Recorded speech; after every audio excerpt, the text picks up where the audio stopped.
We remain steadfast in our commitment in delivering local news that matters, stories that inspire, enriching the lives of Filipinos in the Philippines and across the globe.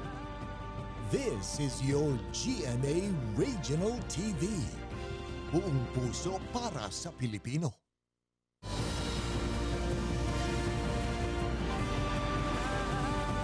Ito ang GMA Regional TV, One Mindanao.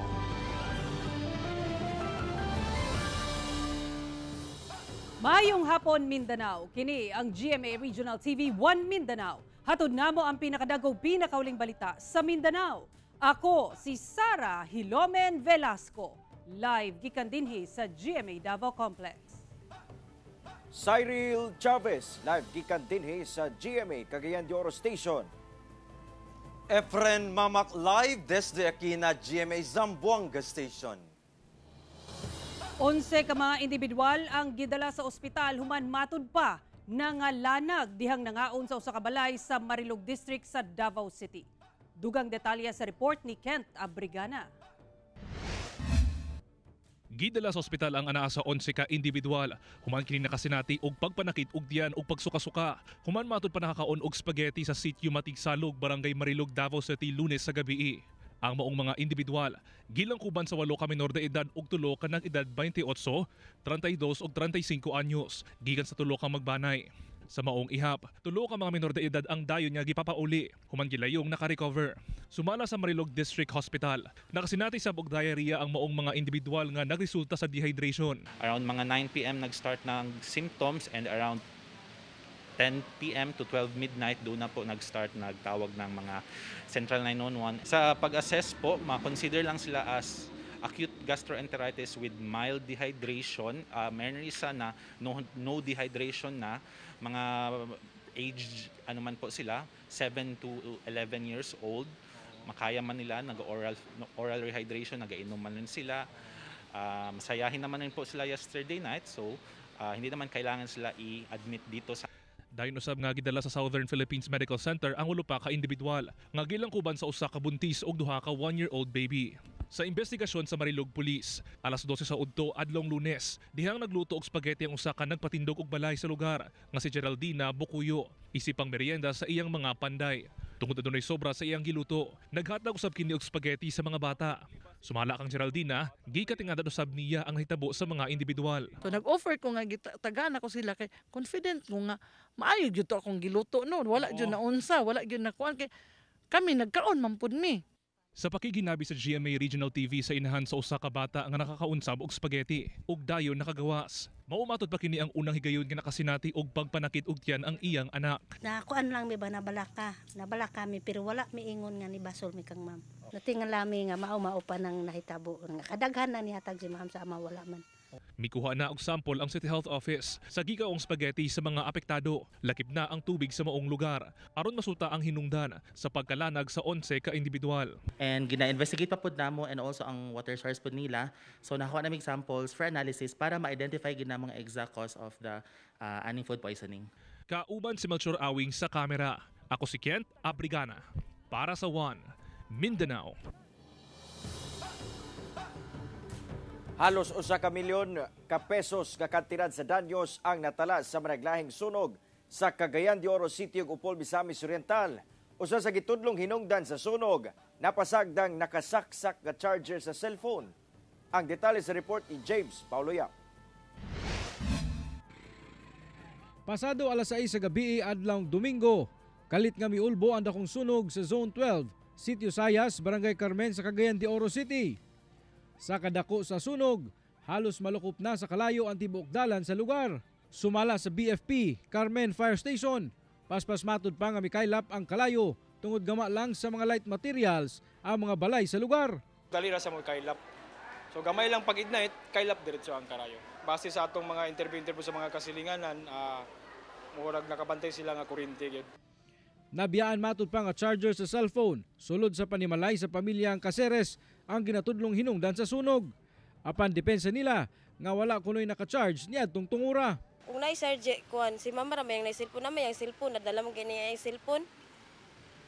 Buto jud kay wala gid mi ka kuan wad mama po pangutana no kay tulala pud siya ligid charger hinungdan nato sir kay. Sa kinatibukan, 8 ka mga balay ang naugdaw, kun asa 13 ka mga magbanay ang apektado.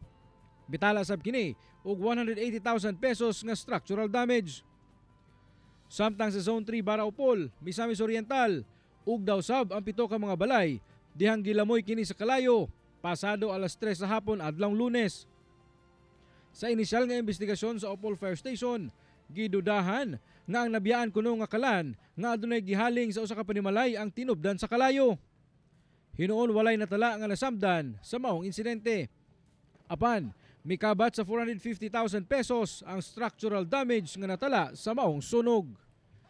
Kauban si Jaybert Pairat sa kamera. Ako si James Pauliap para sa One Mindanao.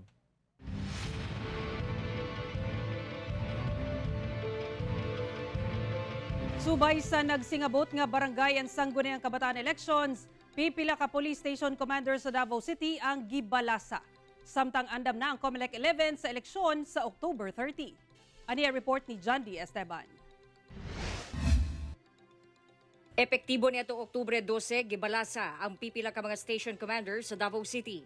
Kini may kalabutan sa tariabot nga barangay ug Sangguniang Kabataan Elections. Na-assign sa Office of the City Director sila Police Major Robel Saavedra ug Police Major Ricky Obenza. Bagong commander sa Police Station, si Police Major Carol Habagat. Sa Burawan Police Station, si Police Major Jake Goles, isip bagong commander. Sa Tugbok Police Station, mao si Police Major Jimmy Evangelista. Si Police Major Alberto Abella sa Kalinan Police Station, samtang si Police Major Mark Edsel Colaste, ang bagong commander sa Los Amigos Police Station. Sumala sa Davao City Police Office, walay mga banay o paryente nga mudagan sa eleksyon ang mga pulis. Gilikayan lang daw sa DCPO ang giingong familiarity nga posibleng maka-impluwensya sa eleksyon. Familiarization ba sa isa ka area yung nana ma'am, so ato na lang nang ma-impluwensyahan ba kay kini suod aning station commander, so atong para ma-avoid ma'am maiwasan, so ato na lang silang ikuan ma'am, no? So part of the reshuffling na siya ma'am sa atong station commanders basta padulungay ang ato ang election period. Samtang andam na ang COMELEC 11 sa local elections karong October 30 Lunes. Gani ang mga balota alang sa Davao Region nakatakdang maabot adlaw Martes. I-deliver na siya dito sa ato ang mga provincial treasurers for distribution also sa mga municipal and city treasurers. Samtang gipaybalusab sa COMELEC nga sa adlaw sa eleksyon, alas 7 sa buntag magsugod ang pagboto ug matapos alas 3 sa hapon. Kauban, si Jojo Solarte sa kamera. Ako si John D. Esteban para sa One Mindanao. Libuan ka mga kaigsunang Bangsamoro ang nagtapok sa Cotabato City Plaza atol sa peace rally aron ipaniwagan ang kalinaw karong nagpadayon ang giyera tali Israel ug Hamas. Ano ang report ni Justoni Humamil? Nagtapok ang libuan ka mga Bangsamoro sa Cotabato City Plaza atol sa ilang gipahigayong peace rally nga gipangunahan sa Bangsamoro Actions Against Injustices. Gitambungan kini sa nagkadaiyang sektor sa rehiyon, ingon man mga youth and women's sector sa Bangsamoro. Kini aron ipanawagan ang kagawasan sa Palestine ginaipit sa gubat tali Israel o grupong Hamas. Gisugdan ang peace rally alas 2 sa hapon nga milungtad kutob alas 6 sa gabi. Pipila kanila ang dunay dalang karatula nga dunay nakasulat nga Stands with Palestine, Free Palestine ug uban pa. Gibandera sab nila ang watawat sa Palestine. Ilang gipadayag ang ilang pasubo sa mga inosenteng kinabuhi sa mga sibilyan nga nakalas gumikan sa nagpadayong kagubot, labi na gayud mga bata, mga tigulang ug uban pa. Naghalad sab sila og mga pag-ampo sa tinguha nga matapos na ang kagubot ug wa nay kinabuhi pa nga makalas. Narawagan sab sila sa United Nations nga magpatunga na aron masulbad ang kagubot. We universally and ardently call the attention and appeal to the conscience of the United Nations, European nations and United States to immediately halt the intensified Zionist Israeli military attacks on Gaza using weapons of mass destruction that have been brutally killing hundreds of innocent civilians, children, women, and elderly. At pinapakita po natin kung paano po tayo pinapahalagahan yung mga buhay na nasayang sa Palestine. So ito pong rally na ito ay para maipakita po natin na ang mga katauhan po dito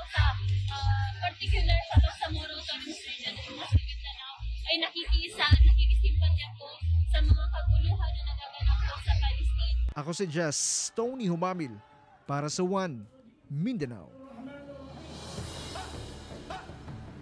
Police escort o convoy ni Misamis Occidental Governor Henry Waminal giingong giambush pinaagi sa gituwang usa ka improvised explosive device. Duha ka sakyanan sa pulis na danyos hinuon walay naangol sa insidente. Ani ang report. Pasado alas 11 sa gabi adlawng Domingo sa Poblasyon 2 sa Clarin, Misamis Occidental, kalit mibusikad ang giingong improvised explosive device sa security convoy ni Misamis Occidental Governor Henry Waminal. Sa mong hitabo, nadanyos ang duha ka sakyanan sa pulis kay sa maong mga unit mibusikad ang giingong IED. Hinoon walay nasamdan sa mong insidente bisan ang mga sakay sa sakyanan nga nadanyos lakip na ang gobernador. Sumala sa gobernador daw pagpangatake matud pa kini sa iyaha ug sa iyang police escorts. Padulong kuno siya mopauli sa iyang panimalay niadtong tungura sa Uzami City. I am safe and I am now here at home. Ang atong mga kapulisan na karon na-alerto o nag-ariglar sa maong krimen. Sigon sa Police Regional Office 10, gimando na nila ngadto sa Misamis Occidental Provincial Police Office ang paspas nga pagsulbad sa kaso. Usa sa mga unang ginalantaw sa kapulisan ang pag-ila sa nagpaluyo sa mga pagpangatake o kung unsa ang rason niini. Ang ato ang kapulisan sa Misok nagpahigayon karon og labi na ang ato ang region, ang ato ang Pikutan or kaning Provincial Explosive K9 Unit nagpahigayon og clearing operation, and after that they will be conducting a post-blast investigation og ginahulat pud nato karon ang resulta sa maong post-blast investigation para atong masuta kung unsa nga klase nga ang miboto, no, ekwipo nga miboto. Karon daghang anggulo ang ginalantaw sa kapulisan. Magpatuman sab sila og security adjustment sa lugar aron masiguro nga dili na masubli pa ang insidente. Kauban si Makoy Simpron sa kamera. Ako si Cyril Chavez para sa One Mindanao. Pipila ka mga person with disability ang giyatagan o gigayon sa Zamboanga City LGU nga ipasigarbo ang ilang mga talento atol sa aktibidad nga kabahin sa pagsaulog sa Zamboanga Hermosa Festival 2023. Ani ang dugang detalye.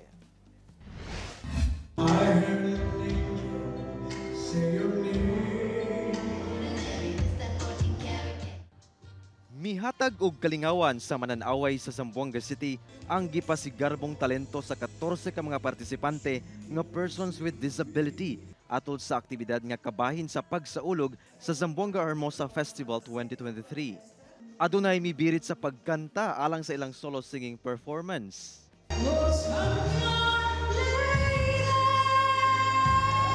Ang uban giapilan sab sa pagtukar og musical organ ug gitara ang ilang pagkanta.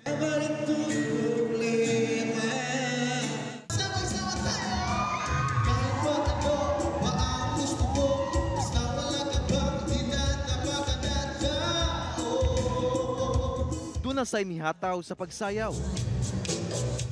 Matud sa City Social Welfare and Development, kini ang labing unang higayon nga dunay samang programa nga nalakip sa pagsaulog sa Hermosa Festival. El song solo, okay sa mga orthopedically handicapped, other disability, pero alya na dance, yan required ka may chene, hearing impaired or deaf, no, para inclusive te. Ang 31 anyos nga si Ella Fiorok kinsa adunay visual impairment, gikalipay ang higayon nga nakashare sa iyang talento sa pagkanta. Happy po. Grabe, as in to the highest level. And share lang niya, sir, kasi dali si Papa God, no, yan share lang niyo kung ng mga bibientes di aton to touch their hearts. Matud sa CSWDO, dakong tabang ang maong aktibidad aron mabati sa mga PWD nga aduna sila higayon nga makapasigarbo sa ilang talento. Ginaduso sab sa maong buhatan ang programang Care Able Project kung asa ginaduaw sa mga personahe sa CSWDO matag barangay ang mga banay sa komunidad nga adunay miyembro nga PWD aron marehistro og makabenepisyo sa mga programa og serbisyo sa LGU. I am appealing to the parents, si General Ceres PWD, members of the family, no matanihuya, no? Kay they can be equal to the able persons, no? That's why we are launching this kind of program to show to the entire world that the PWD is not really there behind. Kauban si Sim Romero sa kamera. Ako si Efren Mamak para sa One Mindanao.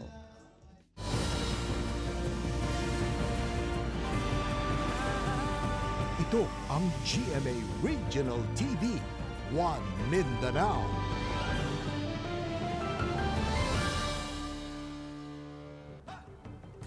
Nakumit na sa Cagayan de Oro City Jail Bail Dormitory sa BJMP-10 sila si Pastor Denver Andales o Junior Pastor niini nga gidakop tungod sa kasong murder. Samtang pag-uswag sa kaso sa gipatay nga Mr. Cagayan de Oro 2023 candidate nga si Adrian Fornillos gikalipay sa pamilya niini. Ani ang report. Gikumpirma karon sa Cagayan de Oro City Police Office nga human mapresenta kagahapon sa korte si Pastor Denver Andales ug Pastor Jeter Donot. Gilayon kini gidala sa Cagayan de Oro City Jail Male Dormitory ilawom sa Bureau of Jail Management and Penology Region 10. Kini subay sa mando sa korte aron luwas sila nga makustodiya samtang ginapahigayon ang pagtaral sa kaso. Adlang Lunes, ginakop sa mga personahe sa Kokpo ang duha ka mga akusado subay sa warrant of arrest sa kasong murder tungod sa pagkalambigit kuno nila sa pagpatay kang Mr. Cagayan de Oro 2023 candidate Adrian Fornillos niadtong bulan sa Mayo. Dawat nato sa commitment order, di proseso dayon sila sa medical nga proseso. So dayon gihatod ngadto sa correctional institution, particular na sa Lumbia City Jail, ug ang mga akusado sa pagkakaroon tuwa na didto sa City Jail sa Lumbia. Samtang sa kabahay ni Attorney Robert Maestre, legal counsel ni Pastor Andales ug Nonot, gikasubo nila ang pagkapriso sa ilang kliyente. Apan, andam silang atubangon sa korte ang kaso. Usa sa ilang mga nag-unang remedy nga himuon ang paglihok sa petition for bail, petition for review ngadto sa DOJ ug motion to quash sa warrant of arrest. Unbillable ang murder pero naman gud sa atong reglamento sa atong rules of court nga pwede pod pwede pa mag-petition for bail ang usa ka akusado before sa conviction sa regional trial court or before sa MTC, no? And basta kay ato ra mang ipamatud-an, ato ra mang i-convince ang korte nga ang ebidensya sa prosecution is weak. Tungod sa pagkadakop sa duha ka mga akusado, daw nakaginhawa karon sa kampo sa pamilyang Fornillos. At least after 7 months from the killing of Adrian, the family was finally vindicated in their claim that the killing of Adrian be given justice. Andam na sabkuno ang prosecution sa ilang mga ipresenta nga ebidensya sa korte. So on our part, we are ready to present our witnesses.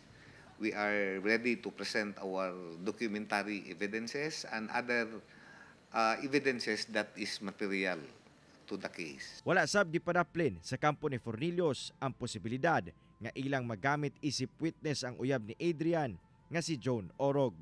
So it depends on how the case will develop, but certainly we need material witnesses like June. So if the right moment comes, then we might be calling her as one of the witnesses of the prosecution. It's possible. Kauban si Makoy Simpron sa kamera. Ako, si Cyril Chavez para sa One Mindanao. Duha ka lalaking magbarkada patay human gipusil sa Pikit, Cotabato. Crime of passion, usa sa ginalantaw sa otoridad nga motibo sa krimen. Dugang detalye sa report ni Justoni Humamil. Nagbuyod na sa yuta kining duha ka mga lalaki sa boundary sa Barangay Ladingan ug Barangay Kalawag sa Pikit, Cotabato. Dihang naabdan sa meresponding mga personahe sa Pikit PNP. Sumala pa nakahiagom og mga samad pinusilan sa nagkadaiyang parte sa lawas sa mga biktima. Gisulayan pa sa otoridad og dala sa ospital ang duha Apan gideklara kining dead on arrival sa mga doktor. Giilang mga biktima nga sila si Jamer Ibrahim, 21 anyos, senior high school student sa Pikit National High School, ug Muhaliden Amer, 20 anyos. Maghigala matud pa ang mga biktima ug puros mga residente sa barangay Poblasyon sa Pikit, Cotabato. Sa investigasyon sa Pikit PNP, sumala sa pamilya ni Muhaliden. Alas 8 sa gabi milakaw ang biktima sa balay aron unta makikita sa iya kunong uyab. Itong si Muhaliden Amer is allegedly meron po siyang i-meet up na girlfriend daw umano niya at kaya nga niyaya niya itong si Jamer Ibrahim na pumunta doon sa nasabing liya lining ng boundary ng Barangay Lagtingan and Barangay Kalawag, Pikit, Cotabato. So ngayon nga on that certain time alas 11 ng gabi pagdating po nila sa area is pinagbabaril po sila. Nakaplagan sa mga otoridad sa crime scene ng upat ka mga basiyo sa bala sa caliber .45. Sumala sa Pikit PNP, wala na hilabtan ang gamit sa mga biktima. Usa sa ilang ginalantaw karon nga motibo sa krimen, mao ang crime of passion.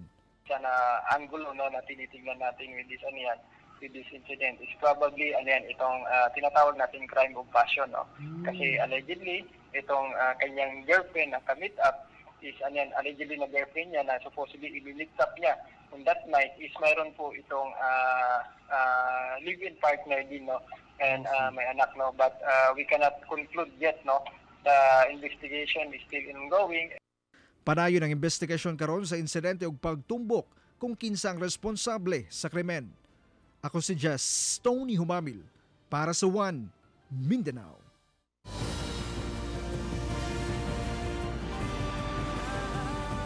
Ito ang GMA Regional TV, One Mindanao.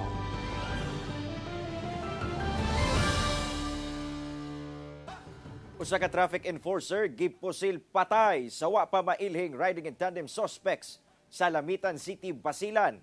Samtang usa ka mag-uuma ang laing biktima sa pagpamusil sa maong syudad.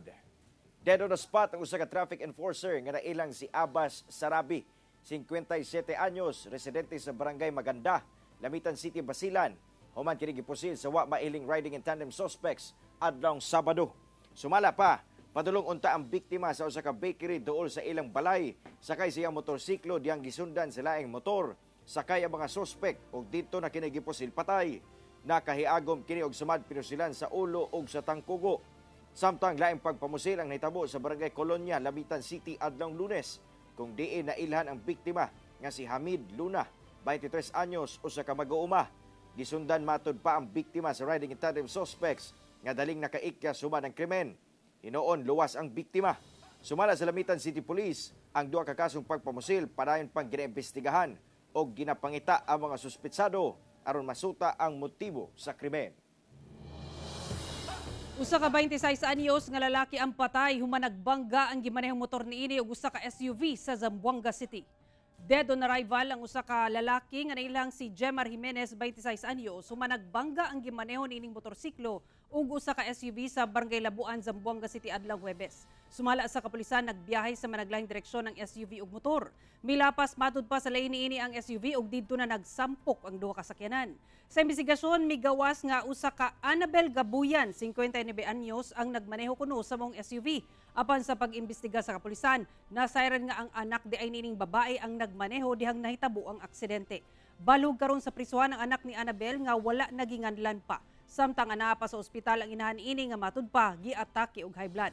Samtang gingong porsigido matud pa ang banay sa biktima nga kasuhan ang suspect. Prepare na rin po ng mga necessary documents for filing of case dito sa nanay na sinabi niya siya yung driver for obstruction of justice, and yung dito rin po sa anak na siya talaga yung nag-drive na for reckless imprudence resulting to homicide and damage to property. Kapin gatos ka mga bata sa General Santos City ang giapud-apuran og mga bag ug tsinelas. Samtang usa ka mini hospital sa maong syudad operational na. Mapasalamaton ang anaa sa 200 ka mga bata sa Batumelong Elementary School sa Barangay Batumelong sa General Santos City sa ilang nadawat nga bagong gamit gikan sa usa ka foundation ug sa Jensen LGU. Nagpahigayon sabog community teaching ang LGU pinaagi sa City Mayor's Office Aklat. Gilaraw sa mga programa nga matubag ang mga panginahanglanon sa mga kabataan sa syudad ug magiyahan sila sa ilang kinabuhi. Samtang giinagurahan na ang 5 million pesos nga kantidad sa mini hospital sa Barangay Tambler sa Jensen. Matod sa barangay, dako kining tabang sa mga residente sa lugar. Mahitungod sa pag-cater sa ilang health concerns sama sa pagpakonsulta ug uban pa.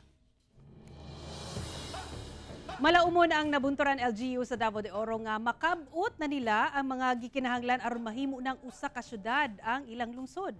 Sumala kang nabunturan Mayor Mayrosel Balili, ginapangandama na nila ang mga rekisitos aron mahimong syudad ang capital town sa Davao de Oro. Aduna na sila mga ginapropose nga programa o proyekto nga income generating aron mas paspas nga makabot ang ubang rekisitos. Usa sa mga nakabintaha kung mamahimo ng usa ka syudad ang lugar mao ang mas taas nga budget allocation alang sa city government. Ilham sa Republic Act 11683, mamahimo na nga mo-apply alang sa city status sa mga qualified municipality bisan og aduna kini gamay nga land area ug populasyon. We're really working hard para mahimo gid mi city. Imagine 400 million. Pero very optimistic man ta. Mga kapuso, 69 days na lang, Pasko na. Mao kadto ang mga uling balita sa Mindanao karong adlaw. Mamahimo ninyo kining makita pag-usab pinaagi sa pagbisita sa official website sa GMA Regional TV o bisita ang among official YouTube channel og i-click ang subscribe button para sa pinakaulahing balita.